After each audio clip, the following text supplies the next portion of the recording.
me a moment while I go live on Facebook. We'll be getting started in just a second here.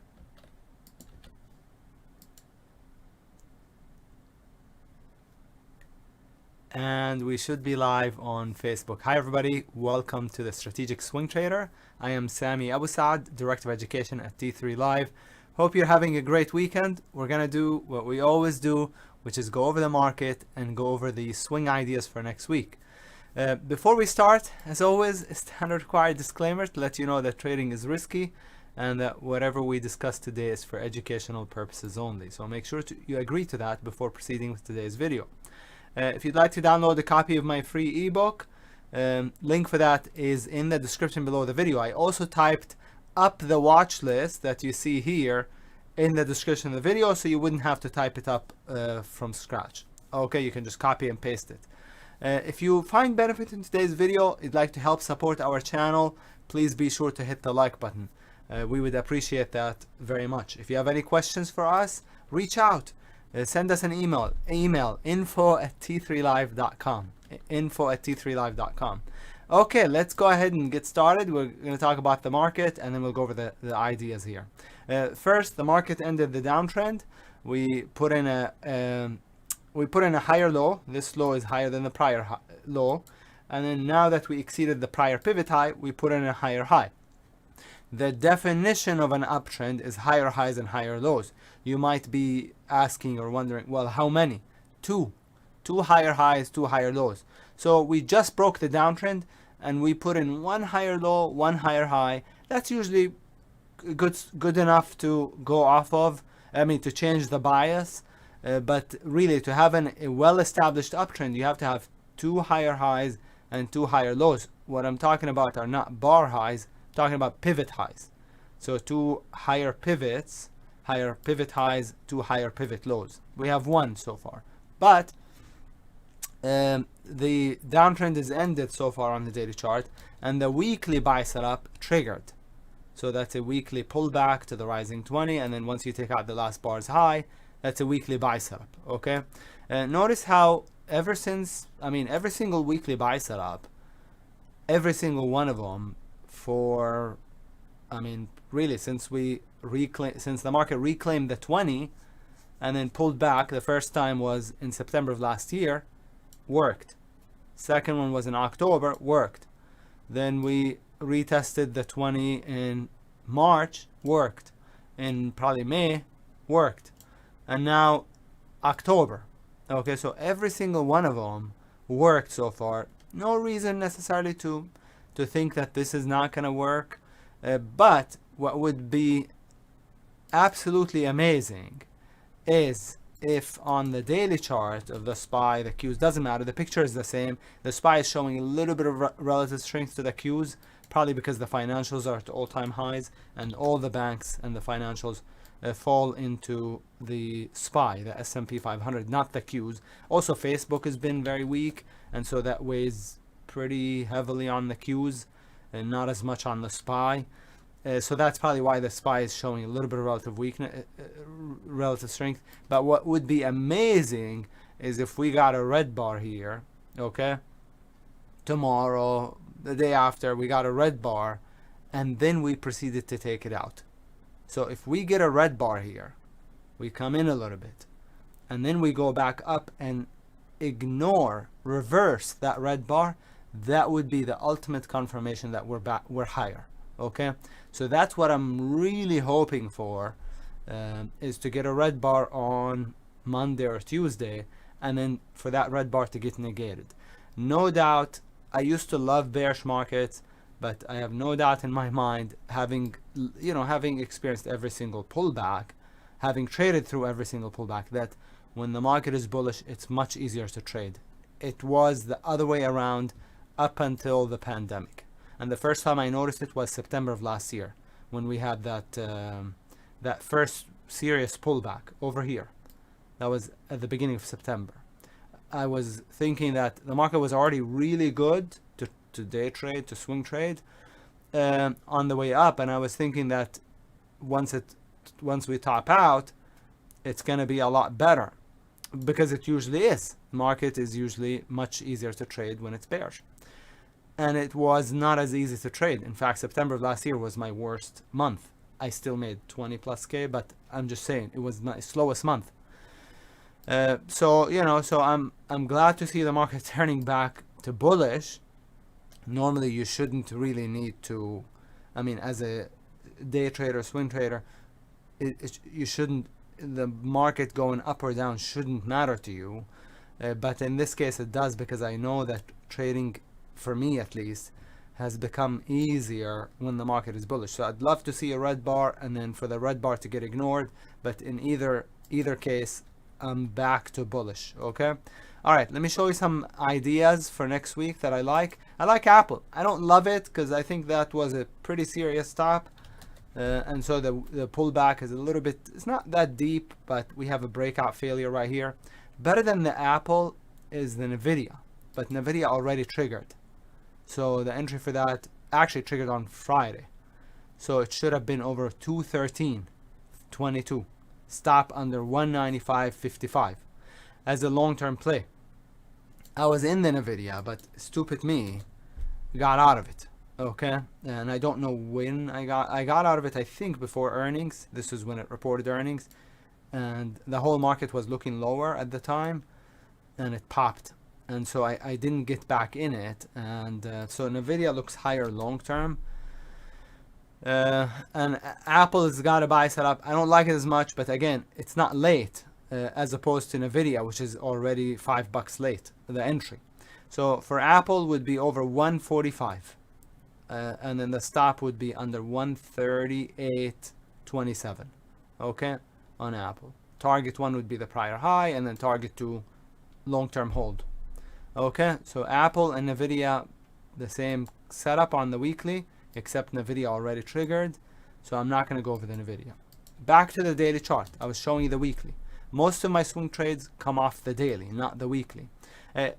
ANY looks decent. It looks a little sloppy, but if it takes out 870, I think, yeah, 870, so over the highs, so that would be like a 1, 2, 3 on the daily chart. So long over 870, stop under 770. $1 stop, target about $12. Okay, on ANY. The Chinese stocks, some of them look better than others. And to tell you the truth, my favorite Chinese stock at the moment is JD. I mean, all of them have collapsed except for the JD that has a monthly buy setup. I mean, that looks like a really good long-term play to me. But JD is not even on the list. I don't think it isn't, because it doesn't have a good pattern just yet on the daily chart, but I'm stalking it. So JD not ready yet, but I love that monthly chart. It's the only Chinese stock that still looks really good, that never really broke the monthly uptrend. All the other ones collapsed. At any rate, BEKE is interesting as a breakout. So it would be long, the entry would be over 22.20, stop under this little pivot right here at 20.68. And target the 20 MA on the weekly chart. So it's about 27, as far as high, let's just say, about 28 maybe, 28, let's just say. So I like it over 22.20, stop under 20.60, 20.50, and target about 28. On the BEKE, BTCM, it has a weekly buy setup. Don't love the daily, but it's got a pretty weekly buy setup. And so I like it over this bar's high, over 10.16. Let's take a look at the hourly chart. Yeah, over 10.16, I'd give it room to 8.60. Okay, so all the way down to here, and target 1 about $12, target 2 about 14 on the BTCM. ETN, this is a weekly buy setup. It triggered already, so now it has a 1, 2, 3 on the daily chart. Not an ideal 1, 2, 3, but the entry should have been over here, and I didn't get it. So now it has a 1, 2, 3, giving me a second way to get in it, basically, over 162.50 by 159.50, target 170. You know what this reminds me of? ADP, I believe ADP. Yes, ADP. And it gapped over my entry by just a tiny bit, like 20 cents less, and I would have gotten filled. This was a weekly buy setup. I called it in the newsletter last week, but unfortunately didn't get it. So the ETN is very, very much on the weekly chart. It looks very much like the ADP. That's ADP. Here's the ETN. Very similar. So Okay, so that's the ETN. ADP I wasn't going to talk about because it's already too late. But it's just ETN reminded me of it. GPK is, I believe, a weekly. It's like the weekly buy setup, and daily had a gap up and then a narrow range bar. So it's gonna be an hourly breakout. Oops, let me show you. So long over the base right here, stop under it. Okay, it's a weekly buy setup, hourly breakout. It's not exactly 1, 2, 3 on the daily chart, but I like it long over 1986. 1990, give it a few, I'd give it a few cents. Stop under 1960, 59, and target the prior high around 2075, probably 2088. Let's just say 2075. HGEN, I'm already in it. It's not going. Something wrong. But if it pops here, then it would be an add over 660, and then stop under 616, 615, and target about $8. So the HGEN. ICE has a 1, 2, 3 on the weekly chart. Not bad. That's an igniting bar, narrow range bar. So long over 129.81, stop under 126.63, and then target all-time high. So no target on this. Okay. JKS, another Chinese stock that's solar, that looks good on the monthly chart. There's the monthly buy setup, and this is the higher low on the monthly chart. So I like it on the monthly, and that's about it. The other time frames don't look as good, but it's just an idea, long-term idea. Long over the base, which is about $54, stop under it, and as long as it doesn't stop out, so I'd stick with the stop always, but as long as it doesn't stop out, I wouldn't even manage it. This would be a long-term play. Okay, it's an investment rather than a trade, basically. Okay, so that's the JKS. LICY is a daily buy setup and an hourly base breakout. So long over the base, stop under it. Now, we like bases to not form at the bottom. We like them to form like at the top right here. Would have been good, would have been better, but it is what it is. So over the base, stop under it if you like. Okay, just an idea. If you're a member to my strategic swing trader program, the newsletter has been posted to your account. Just log on to your T3 Live account, and you will see the plays that I selected for my own account for the newsletter for tomorrow. Okay, if you'd rather just wait for the email to come out, it should hit your inbox by about 4:30. Oh no, that's 4:30 a.m. my time, so 7:30 a.m. New York time, East Coast time. NVDA we talked about. It's got a 1, 2, 3 on the daily and a weekly buy setup, and then RRD had a really bullish gap up, but it gapped a little too much. It was too much gap, right? The size was too big, and now has a beautiful base breakout on the hourly chart. So over 670, I think, 665 actually, stop under 612, 613, and then target on this, not sure. Not sure. I just say to be determined, and it should be just managed. WINT is a little bit thin, daily base breakout, so I like it over 230, 240, stop under 222. Is a daily transition A breakout, and target, at least target one, would be about, I'm not sure, 250, about no, that's 250, that's 275 at least. Okay, so those are the bullish ideas for tomorrow. Here's the bear stuff. Okay, AMKR, we have an igniting gap that broke under the support, leaving a really large top above. The bigger the top, the bigger the drop, right? And then now we have a base breakdown. So under the base short, stop above it, and then target about 2065. Okay, 2070, let's just say. But igniting gap that broke under support and has a base breakdown. KPTI has a beautiful weekly buy sell setup, excuse me. So that I like as a short under 555 or so. Stop over, wow, I think hold on just one sec. Oops, sorry about that. On the KPTI, yep, I posted slightly. I need to adjust my numbers on this. So 550. Got it. All right. So under 557, stop over 657, $1 stop, and target at 440, 450. Okay. So I'm just adjusting the numbers a little bit in the newsletter. All right, because I posted it under 560 personally, and it should be under 557. All right, next on the list is LU. Has a 1, 2, 3 on the daily chart. So short under 650, 58, stop over 682. It's about a 20-cent stop, and then target, no target. It could, I mean, it has plenty of room below.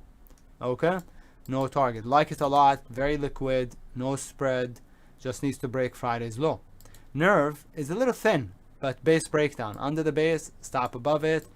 I don't know what the target would be, all-time low. So no target. It would have to be managed. NKTX, breakdown, and then a base. Now, unfortunately, you know, this is not a very tight base to play short under. I like tight bases. It's not a very tight base, but I hope it bases for a couple days before it eventually breaks down. So that's not one of the ones that I'm going to do tomorrow, but it's a good watch because it's really weak at the all-time low and basing after a base breakdown right here. After a breakdown bar, I mean. PBYI. This stock, to tell you the truth, I probably tried it 3 times. Long. And then it looked promising every time, only to fail.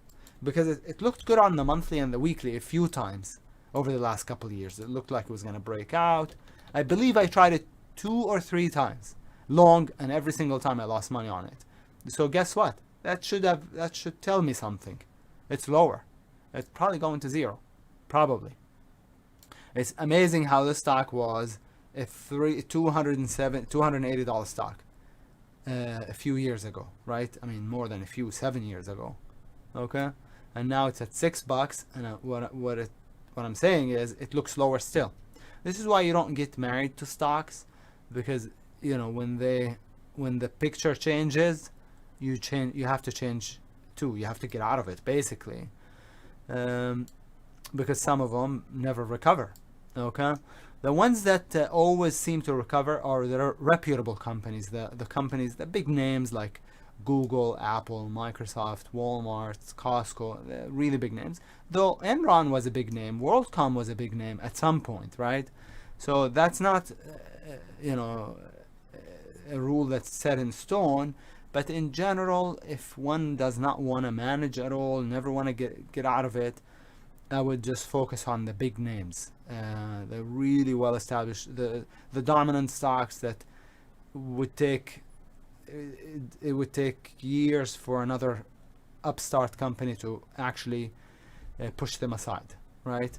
And again, so Apple, Google, Amazon, Microsoft, those type of companies, and they don't all have to be technology. I mean, Walmart is not going anywhere. Costco not going anywhere. I don't know. You know, different sectors too. They have some amazing companies as well. So PBYI, short under the base, stop above it, and target, who knows, all-time low. So I like it. SLVM is a daily sell setup.